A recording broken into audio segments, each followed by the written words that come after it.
Buenas, gente de Mecánica Racional. Hoy vamos a hacer los ejercicios de la práctica de movimiento curvilíneo. En este video voy a estar haciendo el ejercicio 7 y el 12. Y ahora, antes de comenzar, quiero hacer algunos comentarios de los otros ejercicios, como para que tengan en consideración. Bueno, el ejercicio 7, que es el que voy a hacer a continuación de esto, está en el libro como el ejemplo activo 13.8, en la página 64 del libro. El problema número 8 de la práctica es muy similar al problema 12, que también lo voy a estar resolviendo luego del ejercicio 7 en este mismo video. Para resolver el problema 9 hay que recordar un poco la ley de gravitación que estaba en las primeras diapositivas del primer PowerPoint, que recordemos que la gravedad es función del cuadrado de la distancia a la masa que causa ese efecto de gravedad. Entonces, para averiguar qué aceleración dada por la gravedad de la Tierra hay a distintas altitudes de la Tierra, para averiguar cuánto vale la gravedad a distinta altitud, lo que se hace es multiplicar a la gravedad, que es, digamos, la gravedad a nivel del mar, por el cuadrado de la distancia del centro de la Tierra al nivel del mar, que es el radio de la Tierra que conocemos, al cuadrado, dividido el radio al cuadrado, que sería la distancia de la altitud que nosotros queremos averiguar, al cuadrado. Es una relación, digamos, a la gravedad se multiplica por un factor que es menor, va a ser menor, digamos, a 1, ya que la distancia del centro de la Tierra a una altitud por encima del nivel del mar es mayor a, digamos, la distancia del centro de la Tierra al nivel del mar, aumentado al cuadrado incluso. Entonces, sabiendo el valor de la aceleración de la gravedad a una distinta altitud, en realidad lo que nosotros estamos averiguando ahí es la aceleración normal, digamos, a una trayectoria de órbita. Entonces, ¿qué sucede? Interpretando cómo funciona, digamos, la órbita de un satélite, sabemos que no hay aumento o disminución de velocidad del satélite mientras está en órbita. Entonces, como está en caída constante, lo que le está sucediendo al satélite es que la única aceleración que lo está afectando para moverse es la aceleración normal, o en este caso la aceleración de la gravedad. Pero la aceleración de la gravedad a esa altitud es la calculada por la relación que nosotros estamos describiendo recién, que describí recién. Entonces, siendo esa la única aceleración que hay, dada la fórmula de aceleración que nosotros tenemos en el compendio de fórmula, igualamos esa expresión de la aceleración, que es g por el radio de la Tierra al cuadrado sobre el radio al cuadrado de la altitud que nosotros queremos, a que nosotros estamos evaluando. Eso es igual a la velocidad, digamos, tangencial al cuadrado sobre el radio, que vendría a ser el radio a la altitud esa que nosotros estamos averiguando. Velocidad tangencial tiene el satélite, lo que no tiene es una aceleración tangencial. Digamos, es una velocidad constante a la que va orbitando el satélite. Entonces, aceleración tangencial no tiene. Entonces, por eso la única aceleración que tiene es la normal. De allí se despeja, digamos, la velocidad que está preguntando el problema 9. Luego, si ustedes miran la resolución que está en el material, hace una consideración respecto a la velocidad de escape, que, bueno, desarrollado con la teoría de órbitas, eso, la velocidad de escape es la misma velocidad en órbita por raíz de 2, digamos. Algo interesante para remarcar de esa fórmula de la velocidad de órbita es, ustedes fíjense, y yo les haría una pregunta ahora, cuanto más, digamos, cuanto más altitud tenga un satélite, la velocidad a la que orbitará será mayor o menor. Esa es una buena pregunta. Si quieren pueden pausar y pensarlo, a ver si van a adivinar la pregunta o no. Pero la respuesta es que a mayor velocidad, a mayor altitud, menor velocidad. ¿O qué significa? Si nosotros requerimos que un satélite orbite a cierta velocidad, a gran velocidad, va a tener que estar a mayor velocidad, va a tener que estar más cerca del radio, digamos, de la altura del mar, de la Tierra.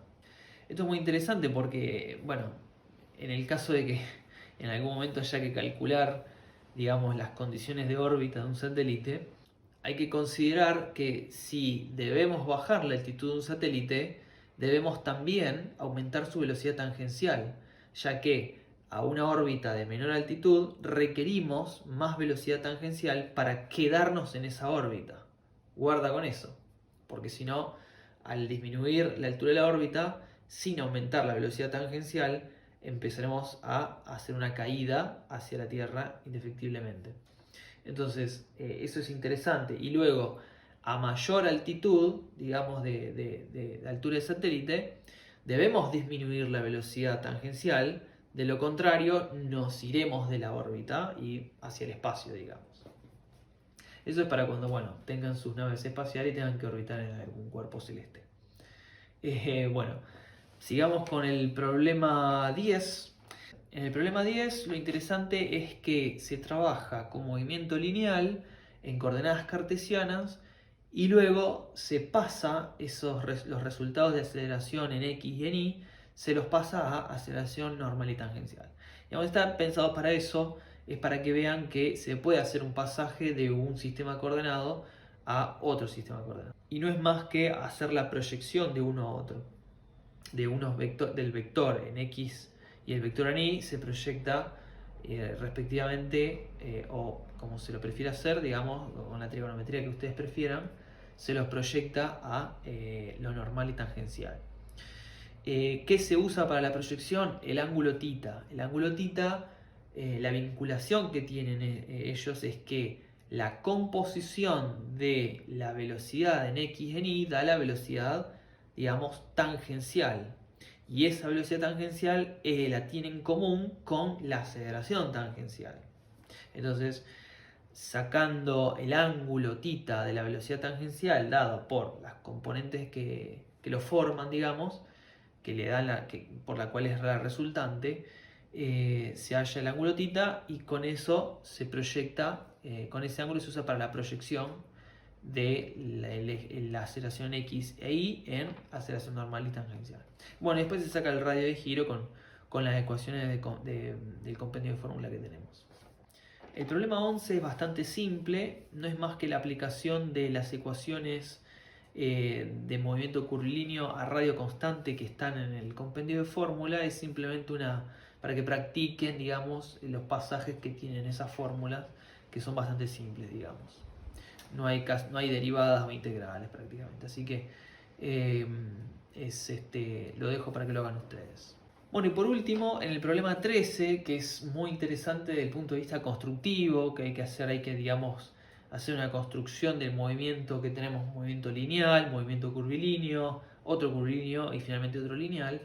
Es bastante simple, digamos, es la aplicación de ecuaciones a aceleración constante y luego la composición de la aceleración total resultante de la aceleración normal y tangencial. Nunca se olviden de eso, que cuando se pide la magnitud de la aceleración o la aceleración total, no basta con expresarlas en normal y tangencial, sino que es necesario expresar la magnitud total también, digamos, que es, digamos, el dato interesante, digamos, el numérico total, digamos.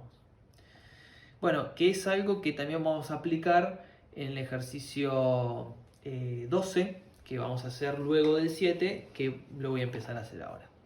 Empezamos con la resolución del problema 7 de la práctica. Vamos a leer el enunciado que dice: el rotor de un motor de reacción está girando a 10.000 revoluciones por minuto cuando se interrumpe el suministro de combustible. La aceleración resultante es alfa, o sea, aceleración angular, igual menos 0,02 W, donde W es la velocidad angular en radianes sobre segundo. Apropiadamente la velocidad angular es omega. Pero bueno, le pueden decir W, omega, lo que ustedes quieran. Bien, entonces, ¿cuánto tarda el rotor en alcanzar 1000 revoluciones por minuto? ¿Cuántas revoluciones giró el motor mientras desacelera a 1000 revoluciones por minuto? Entonces ya de partida podemos pensar que nos está pidiendo un intervalo de tiempo, cuánto tarda, obviamente, y nos está pidiendo cuántas revoluciones giró, o sea, el desplazamiento que hubo hasta que llegó a las 1000 revoluciones por minuto. Entonces, si está girando a 10.000 y va desacelerando a razón de menos 0,02 de su velocidad angular, entonces sabemos cuál es la aceleración angular, ya que sabemos que la velocidad angular es 10.000 RPM, que habrá que pasar a radianes sobre segundos. Entonces sabremos de esa manera cuál es la aceleración angular en el momento en que está a 10.000 RPM. Luego, a medida que va bajando las RPM, va, digamos, también cambiando la aceleración angular, ya que la aceleración angular es función de la velocidad angular. Entonces, lo primero que tenemos que hacer es, digamos, cambiar el sistema de RPM a radianes sobre segundos, para que nosotros podamos utilizar las ecuaciones que ya sabemos que vimos en teoría. Anotamos los datos. Omega inicial, 10.000 RPM. Omega final, 1000 RPM. La aceleración es una función de la velocidad angular dada en radianes sobre segundos cuadrados. Bien, y de croquis no hay nada dimensional de esto, ya que no vamos a poder dimensionar la cantidad de vueltas o la de ángulo. De todas maneras, hacemos un croquis de lo que vendría a ser el movimiento circular que experimenta esto. Graficamos que de un L0 va a un L con un ángulo de cambio de θ. Lo que a nosotros nos preocupa es ahora traducir estas 10.000 y 1000 RPM a lo que vendría a ser radianes sobre segundo. Entonces, ¿cómo lo hacemos? Bien, nosotros sabemos que una RPM es 1 sobre 60 revoluciones por segundo. Entonces ya sabemos la relación que hay entre revoluciones por minuto y revoluciones en segundo. Entonces ya estamos un paso más cerca de esa manera. De la misma manera podría haber escrito que 60 revoluciones por minuto equivalen a una revolución por segundo. Es lo mismo. Lo que me preocupa a mí es saber cuántas revoluciones por segundo ahora son 1000. Que esto no es más que 50 sobre 3 revoluciones por segundo. Ahora nos preocupa saber a qué equivale una revolución por segundo en radianes. Nosotros sabemos que una vuelta equivale a 2pi radianes. Ustedes recuerden que la nomenclatura de RPM también se puede escribir como una sobre minuto, digamos, que significa vuelta por cada minuto, digamos, sobre minuto. Y RPS es 1 sobre segundo. Lo aclaro para que no haya confusión de que este segundo, digamos, la posición de este segundo respecto a este es lo mismo, son denominadores. Es por cada segundo como denominador. Entonces, de este sentido, si una RPS es 2pi radianes sobre segundo, nosotros tenemos 50 sobre 3 RPS, que vendrán a ser 50 por 2, 100, 100 sobre 3 pi radianes sobre segundos. Entonces tenemos un dato parcial completo y esto era igual a... De la misma manera, nosotros sabremos que el omega inicial a cuánto será. El análisis, las ecuaciones van a ser las mismas, digamos la regla de 3 va a ser la misma. Nosotros acá vamos a tener que omega inicial es igual 1000 sobre 3 pi radianes sobre segundo, ya que es simplemente el múltiplo de 10 uno de otro, ya sea en esta unidad como en esta, ya que se va a trasladar en todo este cálculo, ese múltiplo. Acá olvidé de escribir cuáles son las incógnitas. que iban en este lugar, pero escribí el croquis y me olvidé. Por lo cual lo voy a anotar ahora, que es incógnitas. El tiempo de llegar hasta 1000 desde 10.000.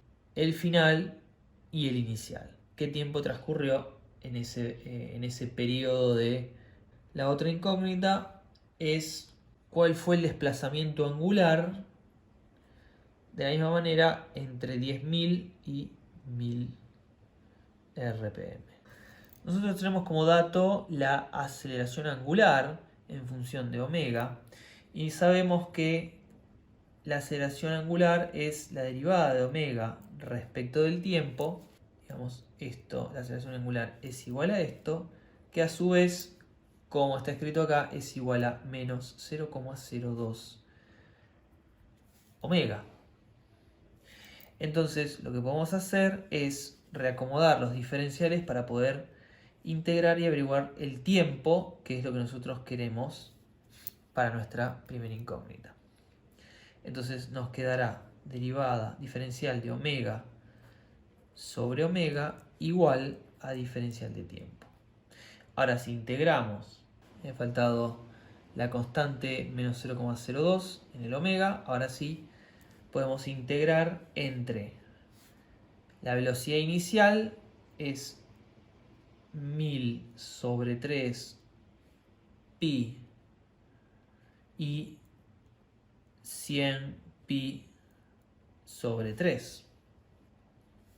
Integramos entre la velocidad final y la velocidad inicial para averiguar entre lo que sería 0 como instante inicial y un t total. Entonces, y acá ustedes tienen que recordar cómo resolver la integral que es dada por 1 sobre una constante y la variable independiente.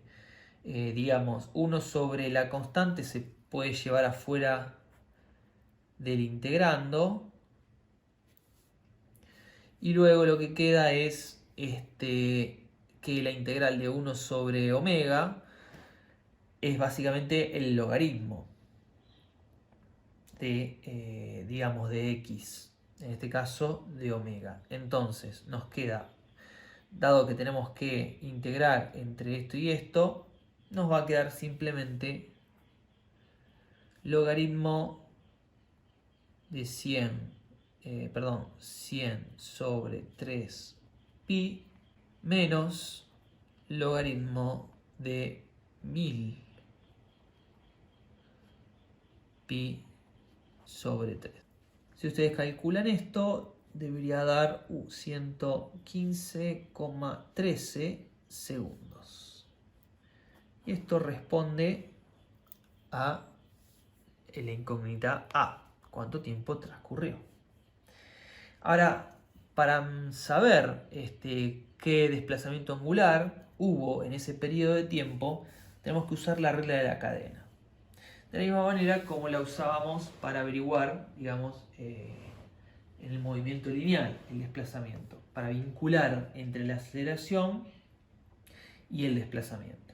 Ustedes saben que, bueno, la aceleración es igual a la derivada de la velocidad angular respecto del tiempo, que al mismo tiempo esto se puede descomponer según la regla de la cadena por el diferencial, por la derivada de la velocidad angular respecto de θ por la de θ, derivada de θ respecto del tiempo. Ustedes saben, más allá de la teoría de matemática que explica la regla de la cadena, esto simplemente puede considerarse como una fracción de diferenciales, el cual multiplicamos arriba y abajo por el mismo diferencial, entonces la igualdad no se rompe. Pero nos permite hacer este artilugio para expresarlo de esta manera. Y esto es igual a aceleración, que no es más que la expresión que venía dada de dato. Dado esto, ahora podemos integrar reacomodando un poco las cosas. Vamos a estar integrando entre 1000 sobre 3 pi y 100 pi sobre 3 de nuevo. Si pasamos este omega a este lado, se va con el omega que ya está de este lado, o directamente por estar en ambos lados de la ecuación, se simplifica. Entonces queda de este lado el diferencial de omega, y del otro lado debe quedar el diferencial de tita, con ahora esta constante que quedó digamos, ahí. Y de este lado vamos a estar integrando entre 0, digamos, un punto de referencia inicial del desplazamiento angular, hasta el desplazamiento angular total que transcurrió en esta variación de velocidad angular. Bueno, esto es simplemente restar, es esto restado a esto. De este lado nos va a quedar menos 0,02 tita, por lo cual para despejar el tita tendremos que dividir a lo que queda acá, que es negativo, por esta constante también negativa, y nos va a dar un desplazamiento positivo que va a ser igual a 15.000 pi. Y esto va a estar medido, cuidado, en radianes. Y ahora es acá donde ustedes pueden llegar a cometer un grave error de decir, uy, terminó el problema, ya respondí a la pregunta en B, de B. Pero tienen que tener cuidado de haber, leído con cuidado el enunciado, ya que se lo pide en revoluciones. Cuidado con esto, muchachos, porque les puede arruinar, digamos, algún que otro punto en un examen. Entonces, porque le voy a preguntar cuántas revoluciones giró el motor mientras aceleraba a 1000 RPM. Y esto no son revoluciones. Acá no estamos respondiendo cuántas revoluciones, estamos respondiendo, digamos, en radianes. Entonces, esto habrá que traducirlo a revolución. Ustedes verán que tita debe ser 7500 revoluciones. Ahora, cuidado, no son revoluciones por minuto, no son revoluciones por segundo, son revoluciones, es decir, vueltas, cantidad de vueltas. Para averiguar esto, entonces lo que tuvieron que haber hecho ustedes, para averiguar la cantidad de vueltas, es simplemente una regla de 3 diciendo que 2pi radian es una revolución o una vuelta. Esto es un perímetro, digamos, esto es que equivale a una vuelta. Entonces, ¿cuántos perímetros son? ¿Cuántas revoluciones son? Los 15.000 pi. Y ahí les da el resultado. Muy bien, pasamos al siguiente ejercicio 12. El problema 12 dice: en t igual 0, un automóvil parte del reposo en el punto A. Se mueve hacia la derecha y la componente tangencial de su aceleración es aceleración tangencial igual 0,4 t, medido en metros sobre segundo cuadrado. ¿Cuál es la magnitud de la aceleración cuando llega al punto B? Muy bien, entonces ya tenemos que, entender que cuando pregunta la magnitud de la aceleración en un movimiento curvilíneo, está implicando la composición, la resultante de la aceleración tangencial junto con la aceleración normal. No se confundan, porque la tangencial no es la única que existe. Dado que es un movimiento curvilíneo, existirá una aceleración normal. Entonces vamos a ir anotando los datos. Velocidad inicial igual 0, porque parte del reposo. La aceleración tangencial es 0,4 t medido en metros sobre segundo cuadrado. El t inicial es 0, es decir, no comienza desde un momento desfasado del cronómetro, empieza en 0. Y tenemos que hacer un pequeño croquis, antes la incógnita que se nos pide es la magnitud de la aceleración en el punto B.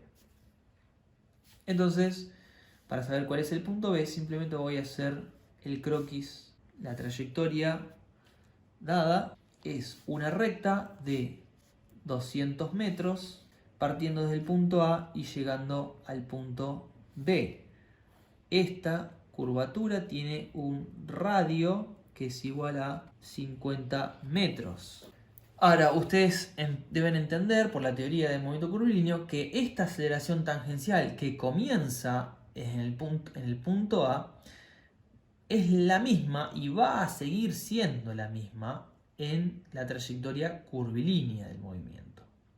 Por más que acá sea en línea recta y recién aquí comience a girar, digamos, a hacer el movimiento curvilíneo, esta aceleración tangencial es equivalente al movimiento lineal y se traslada luego al movimiento curvilíneo. No deja de ser esta la función en este parte del trayecto. Lo único que va a suceder es que para lograr esta curvatura, a diferencia de lo que sucede en esta recta, a partir de este punto comenzará, digamos, a hacer efecto la aceleración normal, como si fuese un vector empujando, digamos, o tirando al punto hacia el centro de la curvatura. Para que dé un radio de curvatura, digamos, constante de este estilo, la aceleración normal implica que va a estar, digamos, aumentando hasta desde un valor inicial hasta un valor final, dado que la aceleración tangencial también aumenta respecto de t. Una cosa que podemos agregar al croquis es la trayectoria total, ya que este dato me sirve, pero este así no me está sirviendo demasiado. Lo que me interesa saber es la trayectoria total, el S, digamos. Entonces, podemos calcular a partir de los datos del croquis que el desplazamiento entre A y B no es más que 200 más, digamos, la cuarta parte del perímetro dado por ese radio. Si nosotros sabemos que pi por 2 radios es un perímetro, esto lo voy a tener que dividir por 4 y me da ese, digamos, tramo del trayecto. Entonces el desplazamiento entre A y B va a ser igual 278,54 metros. Y esto es un resultado parcial. ¿Qué es lo que yo necesito para responder esto? Yo necesito saber qué tiempo transcurrió para poder averiguar el valor de la aceleración tangencial en B. Necesito saber qué tiempo transcurrió. Al mismo tiempo voy a necesitar saber el valor de la aceleración normal. Si nosotros esto lo podemos, digamos, ir averiguando a través del compendio de fórmula. Nosotros sabemos que hay una relación que se guarda entre el radio y la velocidad para averiguar la aceleración normal, que es aceleración normal igual velocidad al cuadrado sobre el radio. Esa fórmula que ustedes ven en el compendio, que es la 243, refiere a la velocidad tangencial. Comencemos por tratar de calcular, digamos, a partir de la expresión de la aceleración tangencial. Nosotros sabemos ¿qué es la aceleración tangencial? Aparte de lo que me dice el dato, es la derivada de la velocidad respecto al tiempo. Y esto es 0,4t, ya que esto es igual a la aceleración tangencial. Entonces, a mí lo que me interesa es resolver esto ahora. ¿Para qué? Con esto podré hallar, digamos, la velocidad en función del tiempo si yo hago esto. ¿Me sirve tener eso? No sé, tal vez. Veremos. Esto tal vez es uno de estos casos, si ustedes no visualizan completamente el camino, tal vez deban hacer algunos pasos como para saber si lo que están haciendo les va a ser útil o no. Yo sé que me va a ser útil, pero de todas maneras entiendo que debo partir de lo que tengo, que es básicamente esto, y veo después qué es lo que puedo hallar a partir de los resultados que me da este operatorio. Entonces, a partir de acá podemos decir que la integral entre 0 y la velocidad final de el diferencial de velocidad va a ser igual a la integral entre 0 y un tiempo de 0,4t, diferencial de t. Habiendo pasado el diferencial de t a este lado, me queda expresada esta integral. Entonces acá simplemente va a ser la velocidad final y de este lado va a ser 0,2 t cuadrado. La integral de t es t cuadrado sobre 2, 0,4 dividido 2, 0,2. Entonces, ahora me queda, lo único que pude hallar con esta operatoria es otra función, que es la función de la velocidad respecto al tiempo. Antes yo tenía la aceleración respecto al tiempo, ahora tengo la velocidad respecto al tiempo. Muy bien, no me sirve todavía para obtener nada, pero si yo integro esto, sabemos que voy a poder obtener la expresión del desplazamiento respecto al tiempo. Y el desplazamiento ya lo tenemos. Entonces, con eso entonces vamos viendo que nos vamos acercando a la solución del tiempo, para saber el tiempo que transcurrió. Y también, una vez que obtengamos el tiempo, sabremos la velocidad final, ya que podemos usar esta expresión para saber qué velocidad final hay ahí. Y como dijimos antes, a través de la ecuación 243, usando esta velocidad final y el radio, obtendremos la aceleración normal y ahí podremos componer la aceleración tangencial con la normal y obtenemos la aceleración total. Entonces ya sabemos cuál va a ser nuestro camino de solución. Entonces démosle para adelante. Escribamos que la derivada del desplazamiento respecto del tiempo es igual a la velocidad final. Entonces esto no va a ser más que esta expresión pasando el diferencial de tiempo para el otro lado. Esta integrada entre 0 y el desplazamiento total no va a ser más que el desplazamiento dado igual a la integral entre 0 y t de la velocidad final diferencial de tiempo. Bueno, esto lo voy a escribir así ya queda prolijo. Ahora tenemos que reemplazar la velocidad final por, su función respecto de t para poder integrarla respecto de t. Entonces acá ya sabemos que esto va a ser s de a b, integrado acá directamente, y esto va a ser, esto es directamente la integral de 0,2 t cuadrado. Entonces integrado t cuadrado es t cubo sobre 3, quedando esta expresión. Entonces ahora sí tenemos la función de s respecto de la variable t. Y ahora lo único que tenemos que hacer, sabiendo el desplazamiento por los datos, reemplazamos el t dado este desplazamiento.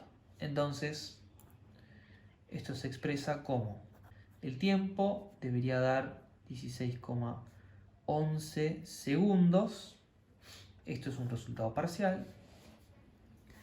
Y la velocidad final, entonces, reemplazado este 16,11 en esta ecuación, nos va a dar 51,9. Si esto le ponemos 1, otro resultado parcial. La aceleración tangencial, podemos seguir acá, no, va a ser igual reemplazando este valor del tiempo en la ecuación de dato, 0,4 por 16,11 segundos, 6,44 metros sobre segundos cuadrado. Esto es un resultado parcial, ya que no nos pregunta esa aceleración.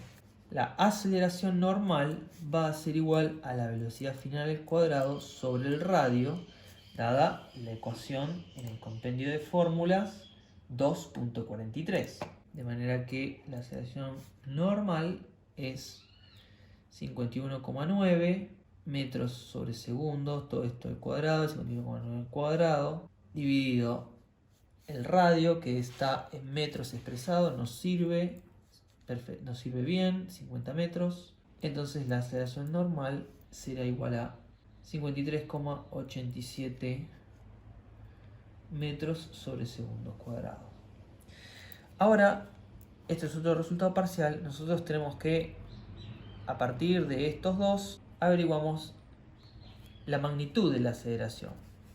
Para calcular la magnitud de la aceleración, dada la aceleración tangencial y la aceleración normal, no es más que la resultante, esta aceleración. Entonces lo que tenemos que hacer es esta aceleración al cuadrado más esta aceleración al cuadrado, y eso raíz cuadrada. y este es nuestro resultado final. Para entender gráficamente ese resultado, nosotros ya sabemos que tenemos tangencial a la trayectoria, la aceleración tangencial, normal a la trayectoria en sentido hacia el centro de curvatura, la aceleración normal, y la composición de ambas es la aceleración total vectorial. Todo esto es vectorial, ya lo sabemos. Bueno, en este caso, no lo dibujé en proporción, pero la aceleración tangencial es muy chica o es bastante chica respecto a la aceleración normal. Entonces, ¿qué significa? Que para lograr este radio de curvatura debe experimentar una aceleración normal que ya vamos a ver más adelante, tiene que ver con la fuerza centrífuga y centrípeta, mejor dicho, bastante grande para lograr este radio de curvatura. Ustedes fíjense a partir de esta ecuación, que es lo que decíamos en teoría, que a mayor radio de curvatura y a misma velocidad final, la aceleración normal será menor. ¿Qué quiere decir? Que cuanto más cerrado querramos doblar, digamos, en esta curva, experimentaremos una aceleración normal mayor. O, de la misma manera, cuanto más rápido querramos doblar en esa curva, experimentaremos una aceleración normal también mayor. Independientemente, fíjense que esto es independiente de a qué aceleración tangencial podemos estar experimentando. Como vimos o como van a ver en el ejercicio de mecánica de órbita del satélite orbitando, nosotros podemos tener aceleración normal sin tener aceleración tangencial. Entonces, si esta velocidad la suponemos constante, no tendremos una aceleración tangencial, es decir, esta velocidad no va a variar, pero si está girando, digamos, si está realizando una trayectoria curvilínea, esta aceleración normal existirá y es la que generará, digamos, que en cada punto de la trayectoria el punto se desvíe respecto a la tangente. Muy bien, entonces con esas últimas consideraciones terminamos de analizar este problema, que me parecía muy interesante realizarlo. Este problema es similar, digamos, el desarrollo es prácticamente el mismo que el problema 8, así que, excepto que en el problema 8 no tiene este tramo recto, pero bueno, me pareció interesante para analizarlo y realizarlo yo. Les dejo para hacer el resto de los ejercicios hasta el 13 incluido. Y bueno, con todo este trabajo que hay para hacer, nos vemos, nos hablamos para los que les estén interesados el viernes en consulta, y luego estaremos adentrándonos con el resto de la teoría, que ya voy a seguir adelante con lo próximo y lo último que queda de movimiento curvilíneo. Así que nos vemos. Gracias.